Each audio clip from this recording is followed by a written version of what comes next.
Good morning మావా, నా పేరు రామ్. నేను ఇప్పుడు జైపూర్లో ఉన్నాను అనమాట. సో జైపూర్ని ఎక్స్ప్లోర్ చేయడం కాదు, సో వీడికి వెళ్ళి కాటుకి వెళ్తున్నాం, కాటు యాత్రకి. సో ఎలా వెళ్ళాను, దర్శనం ఎలా అయింది, ప్రాసెస్ అయింది, ఇవన్నీ ఐటినరీ మొత్తం మనం వీడియోలో మాట్లాడుకుందాం. సో లేట్ చేయకుండా ఇంకా కాటు శ్యామ్ యాత్ర స్టార్ట్ చేసాం.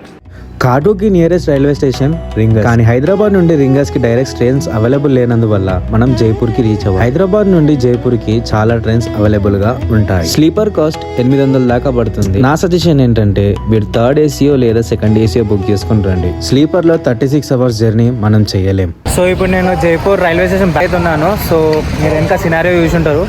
సో ఈ మెయిన్ గేట్ ఉంది కదా, ఎంట్రన్స్. సో ఈ గేట్ దగ్గర కొన్ని ఆటోలు ఉంటే వాళ్ళు మాత్రం నమ్మకరి మస్తు దోచేసుకుంటారు.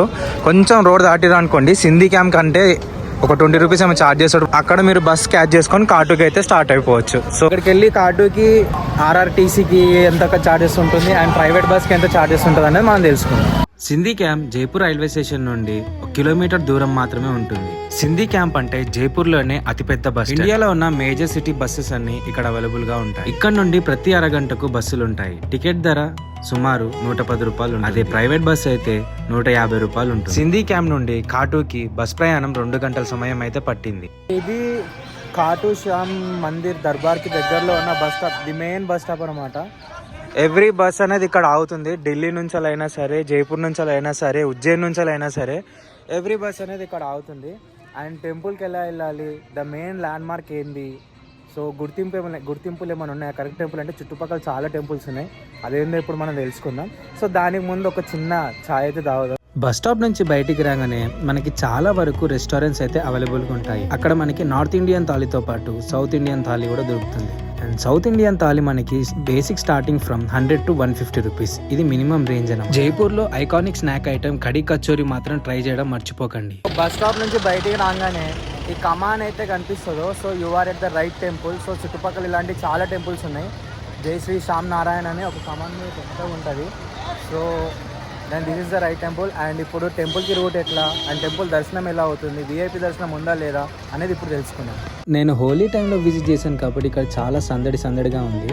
ఏ కష్టమైతే నిన్ను బాధ పెడుతుందో, దేని వల్ల అయితే నువ్వు దుఃఖంగా ఉన్నావో దాన్ని ఈ కమాన్ దగ్గర విడిచి శ్యాంబాబాని తలుచుకుంటూ వెళ్తే తిరిగి నువ్వు ఇంటికి వెళ్ళాక 3 నెలల తర్వాత ఆ కష్టం అనేది దూరం అవుతుందని ఇక్కడి వారి నమ్మకం. అంతేకాదు చాలా మంది రింగస్ రైల్వే స్టేషన్ నుంచి పాదయాత్ర చేసే వాళ్ళు కూడా ఉన్నారు. అండ్ రింగస్ రైల్వే స్టేషన్ నుంచి కాటుకి 27 కిలోమీటర్ డిస్టెన్స్ అయితే ఉంటుంది. బాబాకి రోజ్ ఫ్లవర్స్ అంటే చాలా ఇష్టమైన ఒక నమ్మకం. నాకు తెలిసినంత వరకు అయితే బాబాకి ప్రసాదం అయితే ఎక్కించకూడదు. ఎన్నిగానం ప్రసాదం కౌంటర్లు వచ్చాక ఇంటికి ఏదో ఒకటి తీసుకెళ్ళాలి కాబట్టి ప్రసాదం అయితే నేను తీసుకున్నాను. సో ఇది టెంపుల్ మెయిన్ జంక్షన్ అనమాట. ఇట్లా మీరు దర్శనానికి వెళ్తారు, ఇట్లానే దర్శనం నుంచి బయటకు వస్తారు. సో అక్కడ ఫుట్వేర్ అనేది డ్రాప్ చేసారు అనుకోండి, మీకు ఈజీ అయిపోతుంది ఇట్లా తిరగడం. లేకపోతే మళ్ళీ టెంపుల్ దగ్గర పెట్టారు అనుకోండి, మీకు కష్టమైతే మళ్ళీ మొత్తం రౌండ్ తిరగాల్సి వస్తుంది. దగ్గర మళ్ళీ 2 కిలోమీటర్స్ అట్లా తిరగాల్సి వస్తుంది. సో ఇది మెయిన్ ఇంటర్సెక్టింగ్ పాయింట్, ఈ పాయింట్ అనేది. దర్శనానికి వెళ్లే దారిలో మనకి చాలా వరకు షాప్స్ అయితే అవైలబుల్గా ఉంటాయి. కానీ విచిత్రం ఏంటంటే కమాన్ దగ్గర 30 రూపాయలకు అమ్ముతున్న రోజుని ఇక్కడ వీళ్ళు 10 రూపీస్కి మాత్రమే అమ్ముతున్నారు. అండ్ 40 రూపాయలకి అమ్మాల్సిన నెమలికని ఇక్కడ 20 రూపీస్కి అయితే ఇస్తున్నారు. మీరు కాటు శ్యామ్ కి విజిట్ చేసినప్పుడు అన్ని గుడి దగ్గర మాత్రమే తీసుకోండి, ఇక్కడే మీకు తక్కువ ధరలో దొరుకుతాయి. దర్శనానికి వెళ్లే దారిలో సందులు తిరుగుకుంటూ ఫైనల్ గా ఒక కుండ దగ్గరికి అయితే వచ్చాను. సో మనకి 2 కుండ్లు అయితే ఉంటాయి అనమాట, కోనేరు లెక్క. సో అందులో ఇది ఫస్ట్ ది. చుట్టుపక్కల గ్రామస్తులందరూ ఇక్కడ స్టే చేయకుండా డైరెక్ట్ గా ఇందులోనే స్నానం చేసుకుని దేవుడిని దర్శనం చేసుకుని మళ్ళీ వాళ్ళ ఇంటికి రిటర్న్ అయిపోతారు అన్నమాట. దర్శనానికి గల్లీలు తిరుగుతుంటే ఈ కుండ అనేది వచ్చింది కోనేరు లెక్క. సో ఇక్కడ చాలా మంది స్నానం కూడా చేస్తున్నారు. ఇది 2వ కుండ అన్నమాట. ప్రాచీన కాలానికి సంబంధించిన కుండ ఇది. ఈ కుండలో వెళ్ళేటప్పుడు మనము చింతహరిని గాయత్రి మాతని అయితే దర్శించుకొని అయితే వెళ్తాము.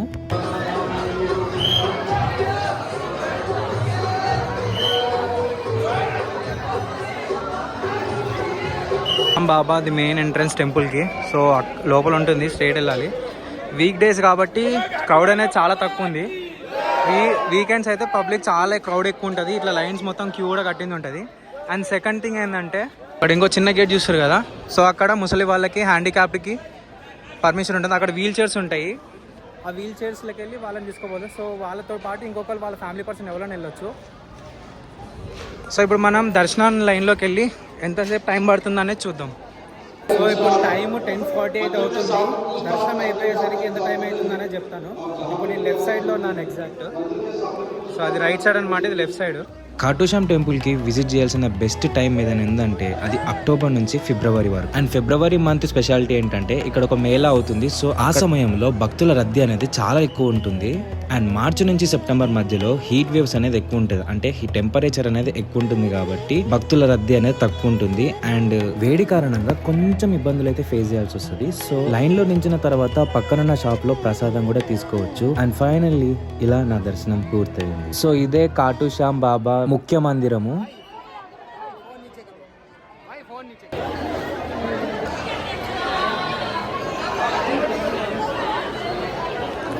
గెస్ వాట్, నా దర్శనం జస్ట్ 10 minutesలో అయిపోయింది. క్రౌడ్ ఇంతగా ఉన్నా కూడా ఇలా చాలా అంటే చాలా బాగుంది. దర్శనం అయిపోయిన తర్వాత గుడి పక్కలో ఉన్న సందు దగ్గర మీ కోరికలను నెరవేర్చుకోవడానికి దారం కూడా కట్టొచ్చు. క్రౌడ్ ఎంత ఎక్కువ ఉన్నా సరే మీరు ఖాటూశ్యామ్ బాబా యాత్రని 1 డేలో ఫినిష్ చేసుకోవచ్చు. అండ్ అదే డే రిటర్న్ కూడా అవ్వచ్చు హైదరాబాద్. సో ఏ మంత్ లో రావాలి అనేది మీ కన్వీనియంట్ గా ప్లాన్ చేసుకొని రండి. నా ఎక్స్పీరియన్స్ చెప్పుకోవాలంటే నేను మార్చి నెలలో వచ్చాను కాబట్టి హీట్ వేవ్స్ అనేది చాలా ఎక్కువ ఉన్నాయి. సో ఆ ఎండకి నా సజెషన్ ఏంటంటే మీరు సెప్టెంబర్ టు ఫిబ్రవరి మధ్యలో వస్తే చాలా బెటర్. ఇప్పుడు నేను మీకు డార్మిటరీ రూమ్ తీసుకున్నా అని చెప్పాను కదా, అది చూపిస్తా. బృందావన్ ధర్మశాల. సో ఈ ధర్మశాల ఏంటంటే నార్త్ వాళ్ళ గురించి తెలుసు కదా, కొంచెం వాష్రూమ్ ప్రాబ్లమ్స్ అయితే ఉంటాయి. అండ్ మొత్తం రూమ్ మొత్తం చాలా అంటే చాలా నీట్గా ఉంటుంది. అండ్ ఇందులో మీకు డార్మిటరీ రూమ్స్ అవైలబుల్గా ఉంటాయి.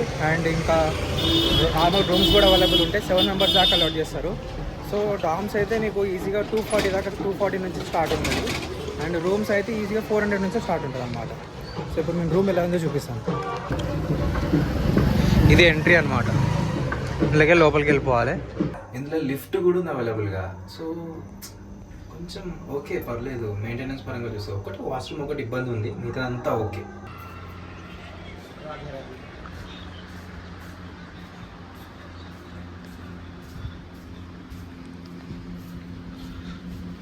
ఇదే నా బెడ్. లేదంటే దీనికి ఒక లిఫ్ట్ కూడా ఉంటుంది. అండ్ ఎవ్రీ డార్మిటరీ రూమ్స్లో మన బెడ్ అలాట్ చేస్తారు కదా, సో దానికి మనకి ఇట్లా కింద లాకర్స్ ఇస్తారు, సపరేట్ లాకర్స్. సో ఈ లాకర్స్ వల్ల ఏంటంటే important items, bag and luggage కానీ కెమెరాస్, ల్యాప్టాప్స్ ఏమైనా ఉంటే ఆ లాకర్స్లో పెట్టేసుకోవచ్చు. సో అదొక అడ్వాంటేజ్ ఉందన్నమాట. సో ఒక 240 రూపీస్కి నాకు కొంచెం వర్త్ అనిపించింది ఇది. సో ఇది రిసిప్ట్. సో 240 రూపీస్ ఇక్కడ చూస్తున్నారు కదా, 240 రూపీస్ అమౌంట్. సో నిన్న మార్నింగ్ ఇది టోటల్ 22 hours అనమాట ఇది. సో నిన్న మార్నింగ్ 9 o'clockకి చెక్ఇన్ అవుతే, సో ఇప్పుడు 6:30కి అట్లా చెక్అవుట్ అయిపోతున్నా. రూమ్స్ ఇంకా బెడ్స్ కంపల్సరీ తీసుకోవాలంటే లేదు, ఇది మీకు 1 day జర్నీ లాగా అయిపోతుంది. బయట మీకు పే అండ్ యూస్ కింద షవర్స్ అయితే దొరుకుతాయి. సో అది మీరు వాడుకోవచ్చు. పర్ అవర్ 100 రూపీస్ అయితే ఛార్జ్ చేస్తారు. అట్లనే మీకు లాకర్స్ అయితే అలాట్ చేస్తారు. So important things and me luggage కానీ ఏదైనా స్టోర్ చేసుకోవడానికి యూస్ఫుల్ అవుద్ది. సో నాకు ఈ గుడి గురించి అంత ఐడియా లేదు కాబట్టి నేను 2 days ప్లాన్ చేసుకుని వచ్చాను. బట్ నాది 1 dayలో దర్శనం అయితే అయిపోయింది. మరి దర్శనం లైన్లోకి వెళ్ళాల్సిందే. సెకండ్ దర్శన్ నిన్న కూడా ఒకసారి అయింది, నిన్న మార్నింగ్. అది కూడా జస్ట్ 10-15 minutes అయిపోయింది. అండ్ ఇప్పుడు కూడా same as teas.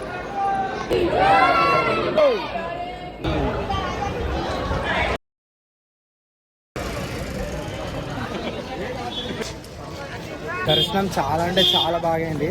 So only అందరు ఈక్వల్ అనమాట. విఐపి దర్శనాలు ఏమి ఉండవు. సేమ్ యాజ్ టీస్ శబరిమల తర్వాత ఇండియాలో ద ఓన్లీ టెంపుల్ అనుకుంటా. సో శబరిమల తర్వాత ఇది ఒకటి, ఇది చూడొచ్చు మనం విఐపి దర్శనం లేకుండా. జై శ్రీ శ్యామ్ నరేష్ బాబాకి. కుదిరితే మీరు 1 dayలోనే ఎక్స్ప్లోర్ చేసుకోవచ్చు ఈ టెంపుల్. సో ఒక్క నుంచి షూ చేసుకుంటా.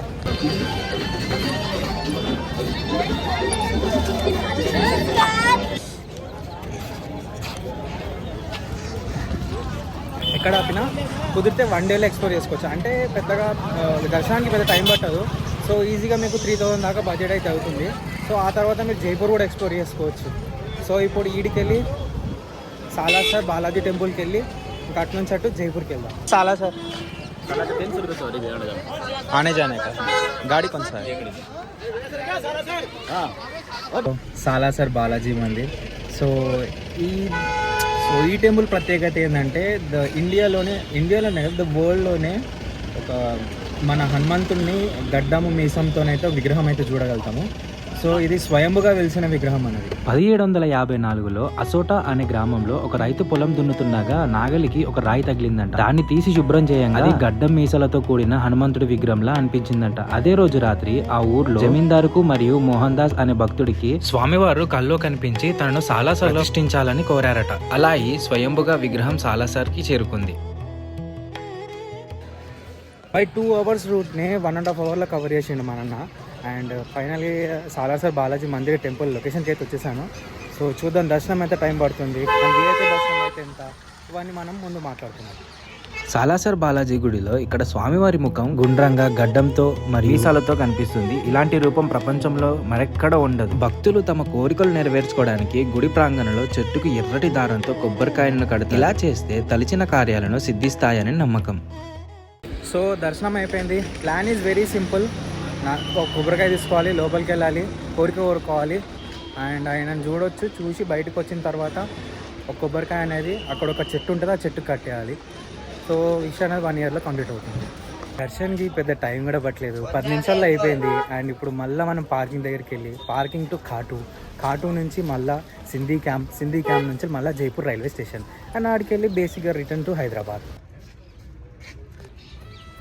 ఎవ్రీథింగ్ వాజ్ నార్మల్ అంటిల్ ఈ సీట్లో కూర్చున్నంత వరకు. వెళ్ళేదారిలో నాకు విండో సీట్ దొరికితే చాలా బాగుంది అనుకున్నాను, బట్ ఫైనల్ దొరికింది. లేదురా, చిరాకు లేస్తుంది. ఆ సీట్ అంటేనే ఇరిటేషన్ వస్తుంది. ఆ గేర్ రాడ్ దగ్గర కూర్చోడం ఏంట్రా బాబు. అండ్ ఫైనల్లీ 1 hour డ్రైవ్ తర్వాత కాటుకి అయితే రీచ్ అయ్యాను అనమాట. బస్ మెయింటెనెన్స్కి ప్రాపర్ సిస్టమ్ లేదు, రూల్స్ లేవు, ప్రాసెస్ అనేది లేదు, ఎట్లా పడితే అట్లా ఎక్కేస్తారు.